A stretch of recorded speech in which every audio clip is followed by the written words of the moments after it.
নয়তো তোমার কোরআন বড় স্পষ্ট, ইয়া আইয়ুহাল্লাযীনা আমানু লিমা তাকুলু মা লা তাফালুন। ও ঈমানওয়ালা ওয়ালি, ও কথা কেন বলো যে আমাল তোমরা নিজেরা করো না? ও কথা কেন বলো যে আমল, যে কাজটা তোমরা নিজেরাই করো না? তোমরাই বলো না চাচি বুবু খালা খালবি এই ঝগড়াঝাটি ভালো না, তোমরাই মৌকা পেলে বলো, ফের একটু বলো তোমরাই ফের কুচকেচাল ঝগড়াঝাটি গিবত শেখায়। এগুলো কেমন আচরণ তোমাদের? বলার সঙ্গে কাজের কোনো মিল নেই। কাবুরা মাক্তানিন দাল্লাহ, এটা আল্লাহর কাছে বড় নারাজির কারণ। আল্লাহ বড় নারাজ হয়। আন্তা কুলু মালা তাফালুন, তোমরা বলবে এক করবে আর এক। এটা কোন ধরনের স্বভাব? এটা কোন ধরনের স্বভাব?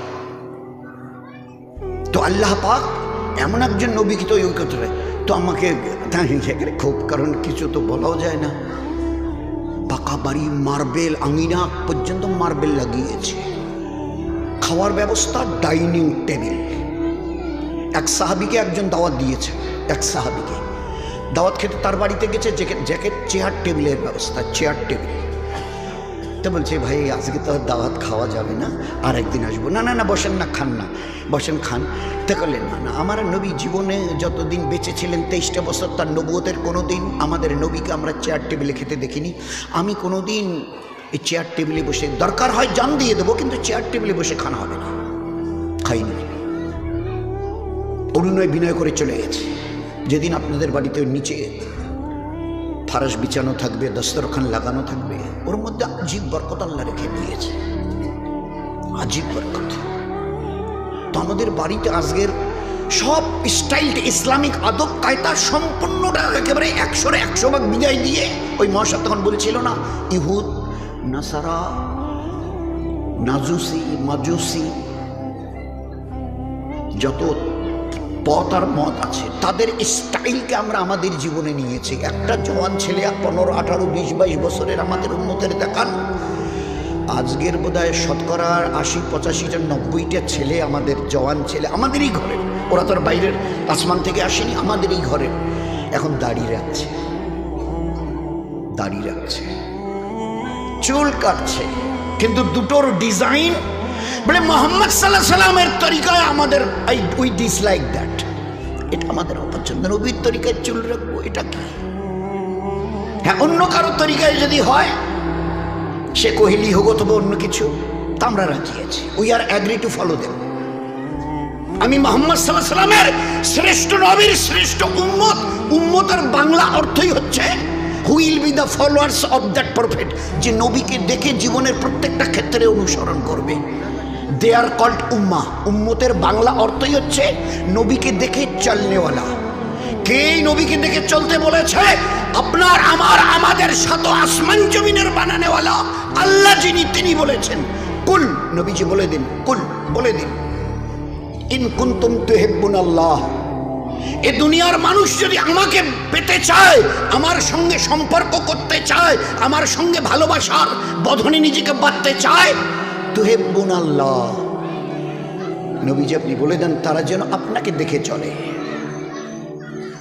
Wheel be the followers of you, যারা আপনাকে দেখে চলবে, আমি আল্লাহ তাদেরকে মহব্বত করব, নিজের রহমতের সিনায় লাগিয়ে নেব, তারা আমার মেহবুব আর পেয়ারা হবে। ইহুব্বুকুমুল্লাহ, আমি তাদেরকে দিল দিয়ে ভালোবাসবো যারা আপনাকে দেখে চলবে। সেই নবীর রক্ত ঝরানো, সেই নবীর পাথর খাওয়া, সেই নবীর পেটে পাথর বাঁধা দিনের উপরে চলতে,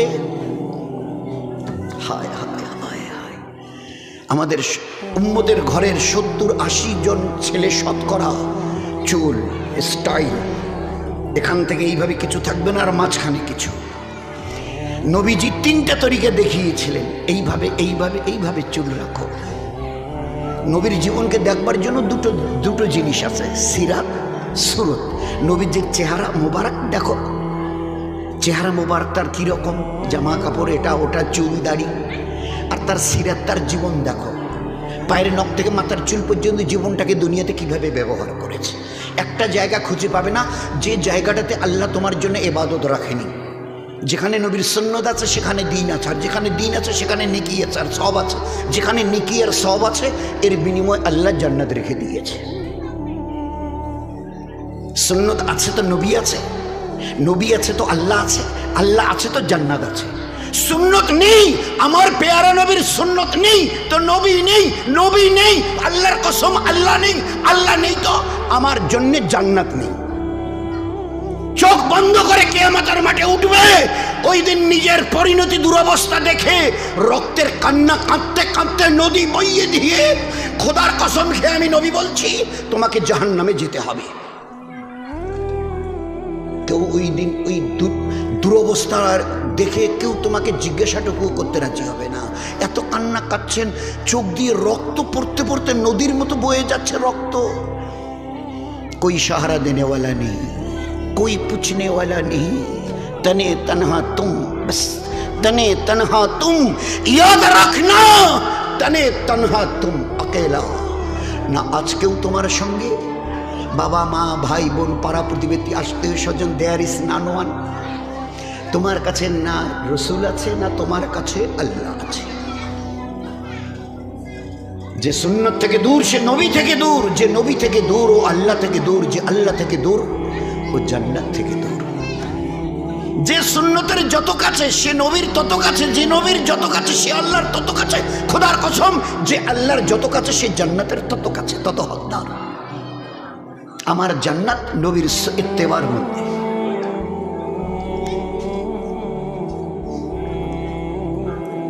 আমি মসজিদের ভিতরে থেকে না মৌলানা সাহেবের বয়ানটা খুব শুনছিলাম। ও হাদিসটা বোধ হয় আমি তো বোধ হয় 8-10 বার শুনেছি। উনি এখানে বলছিলেন 8-10 বার, মান তাশাব্বাহা বিকৌমিন ফাহুয়া মিনহুম, মান তাশাব্বাহা বিকৌমিন ফাহুয়া মিনহুম। দুনিয়াতে যে যাদের দেখে চলবে কিয়ামতের মাঠে তাদেরই সঙ্গে আল্লাহ হাসর করবে। হ্যাঁ, তোমার চুলের স্টাইল যদি নবীর সঙ্গে মিলে তো নবীর সঙ্গে তোমার হাসর হবে। নবী যদি ইমামুল আম্বিয়া জনাবে রাসূল যদি জান্নাতে যায়, নবী যদি জান্নাতে যায় তুমিও জান্নাতে যাবে। আর তোমার চুলের স্টাইল, দাড়ির স্টাইলে, আমার দিকে দেখেন দাড়ির স্টাইল, নবীর দাড়ি আমি ফলো করতে রাজি নই। হ্যাঁ, ইনি বিরাট বলে কথা, বাকিটার বলছি না, বিরাট বিরাট বলে কথা। তার স্টাইল যদি আমার দাড়িতে থাকে আমার জীবন ধন্য হবে। হ্যাঁ, ধন্য হবে। কতটা ধন্য হবে? ইহুদ, নাসারা, মুশরিকিন, হ্যাঁ, এরা যদি জান্নাতে যায় তুমি জান্নাতে যাবে। আর এরা যদি জাহান্নামে যায়, ভালো করে সোনার অক্ষরে দামি ডায়েরিতে লিখে দাও, তাদের সঙ্গে তোমাকেও মরণের পরে জাহান্নামে যেতে হবে। ইহুদির জন্য জান্নাত আছে, মুশরিকিনদের জন্য জান্নাত আছে, নাসারানদের জন্য জান্নাত আছে। কোথায় লেখা আছে? একটা লাইন দেখাতে পারবেন এদের জন্য জান্নাত? আল্লাহ নবী আর আল্লাহ তো বলে দিয়েছে, মান কালা লা ইলাহা ইল্লাল্লাহ দাখালাল জান্নাহ। যার কাছে ঈমান থাকবে সে জান্নাতে যাবে। বলুন তো আজ আমরা কি সর্বনাশটা নিজের করেছি? কোথায় আল্লাহ পৌঁছে দিয়েছিল? গোটা দুনিয়ার দাদা, তাম দুনিয়ার অ্যাটমি তাকত যার হাতে, গোটা দুনিয়াকে একটা কথা। কালকের পেপারে দেখবেন 21টা না 22টা উনি কথা বলেছেন ডোনাল্ড ট্রাম্প, কি কি চলবে আর কি কি চলবে না বলে দিয়েছে। আমি এখন এই আমেরিকার বলতে গোটা দুনিয়ার আমি প্রেসিডেন্ট। আমি আমেরিকা তো গোটা আমেরিকা শাসন করি না, গোটা দুনিয়া আমার পায়ের নিচে। আমি যা বলবো গোটা দুনিয়া মানতে বাধ্য। কাদের সঙ্গে যুদ্ধ হবে, কখন যুদ্ধকে বন্ধ করব, সব আমার হাতে। এত বড় ছড়ি ঘোরানেওয়ালা, পাওয়ারের উপরে মত্ত হনেওয়ালা, নিজের দেশ দাউ দাউ করে জ্বলছে। He is nothing to do, কিচ্ছু করতে পারছে না। আল্লাহ আমাদের এই উম্মতের হাতে কিচ্ছু দেয়নি, কিচ্ছু দেয়নি। ও দুনিয়ার দাদারা, একজন নয়, একজন নয়, 360টা দেশের যারা আছো দাদা হয়ে বসে, সবাই আসেন, ভালো করে কান খুলে শুনে নেন। সোনার অক্ষরে হাদিসে পাকের পাতায় ঘটনাটা লিখে রেখেছে, পড়ে দেখেন। আর এরপরেও যদি আরো ভালো করে জাস্টিফাই করতে হয় তো দয়া করে একটু মদিনায় চলে যান। মদিনায় যে কোনো মদিনার লোককে জিজ্ঞাসা করবেন, ওই আগুনের পাহাড়টা যেটা গলে আসছিল সেটাকে নাকি ওই দিকে ঠেলে দেওয়া হয়েছে, তা কোথায়? তো দেখিয়ে দেবে, আসেন আমাদের সঙ্গে, আসেন, দেখবেন তো, আসেন। কি হয়েছিল? What was the history? ঘটনাটা কি ছিল? মদিনার একটা বড় পাহাড় পাহাড় পাহাড়, এ বাড়ি ঘর নয়, ইটকাঠ দিয়ে তৈরি।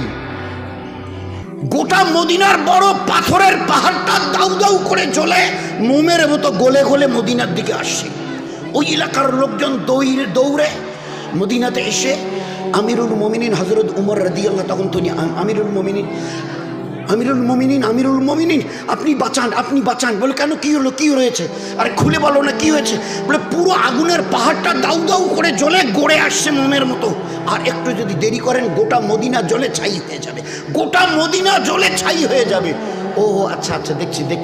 আচ্ছা কাকে পাঠানো যায় দেখছি, এদিক ওদিক তাকাচ্ছে, কাকে পাঠাই। এরা তো সব খবর লানেওয়ালা। তো দেখে একজন সাহাবী, নামটা লিখে রাখবেন, হযরতে তামিম দারি রাদিয়াল্লাহু, ওনার নাম। 50-60-70 বছরের বুজুর্গ সাহাবী। বলে নাই, কয়েকদিন আগে ঈমান কবুল করেছে, কয়েকদিন আগে নিজের ধর্ম ছেড়ে কলেমা পড়ে ঈমান কবুল, কয়েকদিন আগে, নয়া মুসলমান বাংলায়।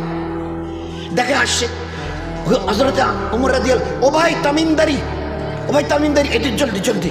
এরা কি বলছে শোনো না তো। কেন ভাই, কি হয়েছে? শুনিয়েছে। ওমর রাদিয়াল্লাহু তাআলা বলছে, তামিম তুমি একটু যাও না ভাই, দেখো না ব্যাপারটা। তারপর তুমি একটু না করেছিল, ওর পিছনে একটা বড় কারণ দেখিয়েছে। হুজুর ওটা অন্য কাউকে দিয়ে করার না, আমাকে দিয়ে ওটা না করার নেই, অন্য কাউকে। কেন তুমি যাবে না কেন? এই সামান্য একটু কাজ করে লোকের মুখে আমার নামের চর্চা হবে, এটা ভালো না, অন্য কাউকে দিয়ে। এই সামান্য একটু কাজ করে লোকের মুখে আমার চর্চা হবে, খুব ভূয়সী প্রশংসা করবে, আমি ওটা চাই না, অন্য কাউকে। ওমর রাদিয়াল্লাহু তাআলা দেখলেন এ যেতে চাইছে না, বলে আল্লাহর কসম দিয়ে বলছে তোমাকে যেতে হবে। এখন কসম দিয়েছে কি করে? এবারে লোকগুলোকে বলছে, হ্যাঁ ভাই কি হয়েছে, চলো। বলে আসেন, কি অবস্থা দেখেন না, কিভাবে পাহাড়, পুরো পাহাড়টা দাউ দাউ করে চলে আসছে। এবারে কাছে গিয়ে দাঁড়িয়েছে সামনে, দাঁড়া। আগুনের পাহাড়কে বলছে, দাঁড়া, পিছে হাট, পিছা, আরো পিছা। হাদিসে পাকের পাতায় সোনার অক্ষরে লিখেছে, বিকাল বেলা রাখাল যেভাবে বকরিকে হাঁকিয়ে নিয়ে বাড়ি নিয়ে আসে, মাঠ থেকে হাঁকিয়ে নিয়ে তাড়িয়ে,